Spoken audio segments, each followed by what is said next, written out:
Jackie Chapman lives in Blue River, BC, where she turns pieces of wood she's found in the forest into beautiful turnings and functional pieces.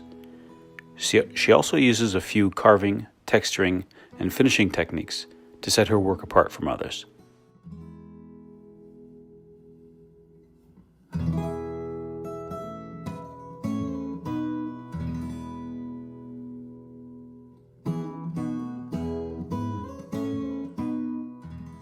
Turning makes up a large part of Chapman's work, whether it's functional items, like these mills and cutting boards, or more artistic items, like a vase.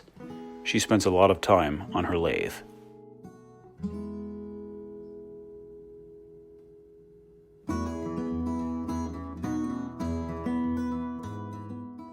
Epoxy sometimes plays a role in adding structure and color to some of her pieces. Chapman also uses power carving to create her work. Power carving allows her to quickly remove any unwanted material and work towards a shape that's both functional and beautiful, and also in keeping with the rugged, natural look of the finished piece she's aiming for.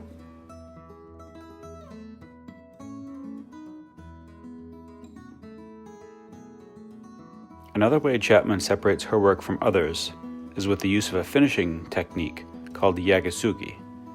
Chapman carefully burns the piece, or part of the piece, so its surface is charred and black.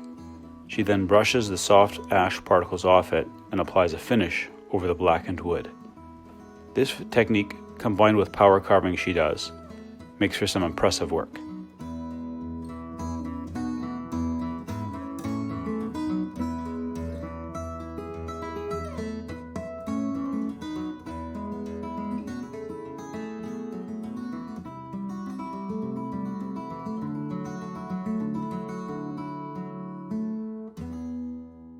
You can tell by the work she creates that obtaining salvaged material and bringing out the best of its natural features is one of Chapman's strengths.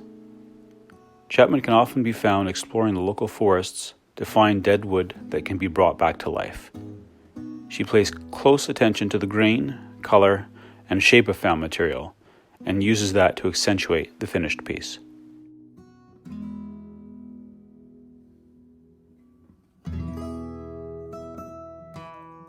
Nestled in the Rocky Mountains, Chapman has a cozy 200 square foot shop. Her Laguna lathe is the centerpiece of her workshop, but she has other tools and machines within reach for when they're needed. She sometimes moves outdoors if the situation arises. Power carving can get messy.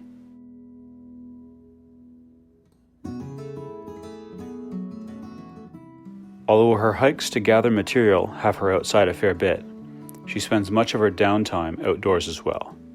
Not surprising, considering the natural beauty that surrounds her.